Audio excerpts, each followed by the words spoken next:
I'm going to live in this body forever, so I just have to love myself and accept that this is who I am.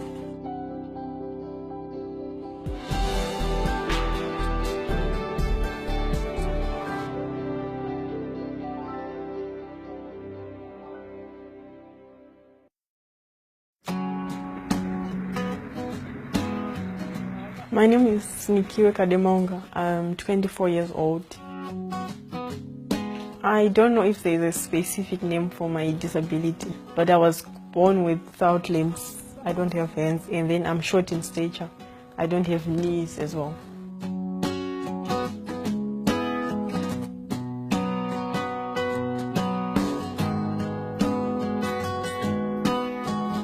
When I was born, it was very hard for my family to accept that I was born with a disability. Because by that time, when a child was born with a disability, it was considered to be a curse from the gods. Growing up without limbs, it was very difficult, especially when I go out there to meet with other kids. People, they used to stare at me. Some kids, they laughed at me. So I faced a lot of challenges, which made me realize that I was different.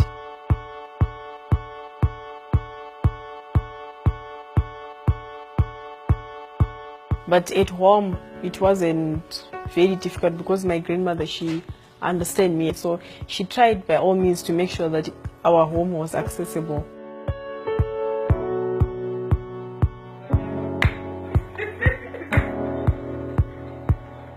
It was around maybe when I was 15, 16. That's when I felt different.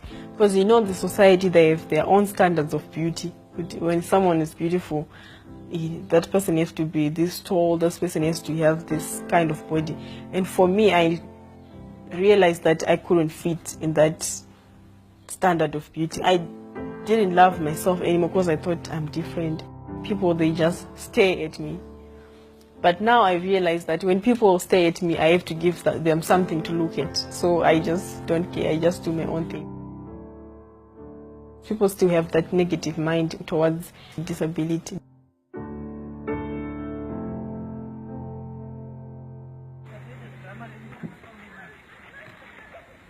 I didn't like face a lot of challenges learning to do activities because some of the things, they came naturally. For example, writing, eating, it just came naturally.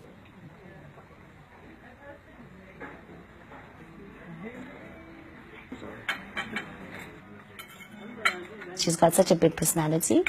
She's someone who's very loving. When I look at some of the things that she's been through, I think I wouldn't have been able to go through half of the things that she went through and still have a positive attitude and mentality towards life.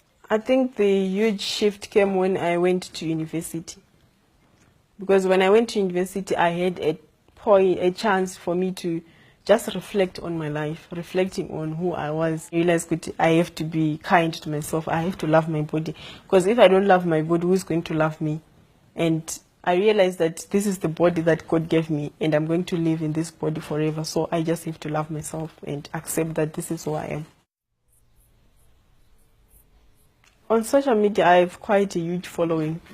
People became interested in my life. And I could find that for me, just posting maybe a picture of me standing in front of my house, people were very interested. People became interested in that. The simple way, like my day-to-day life, people get interested in that. So I just started posting, and I got a lot of messages from people saying that we are really inspired. And then that's when I decided that, no, I need to start a blog. So I decided that let me start Life of a Short Girl. So that's where I just talk about my life.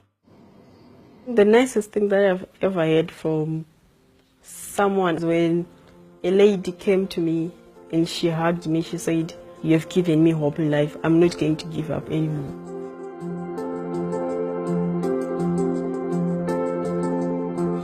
Her future, I think it's just the beginning. Because when I start looking at where she started and where she's going, I think it's just brighter and brighter. Her future is going to be mind-blowing in my own words. And I think she's going to achieve not more than just what people expect from her, but more than she even imagines that she'll actually obtain in her own life.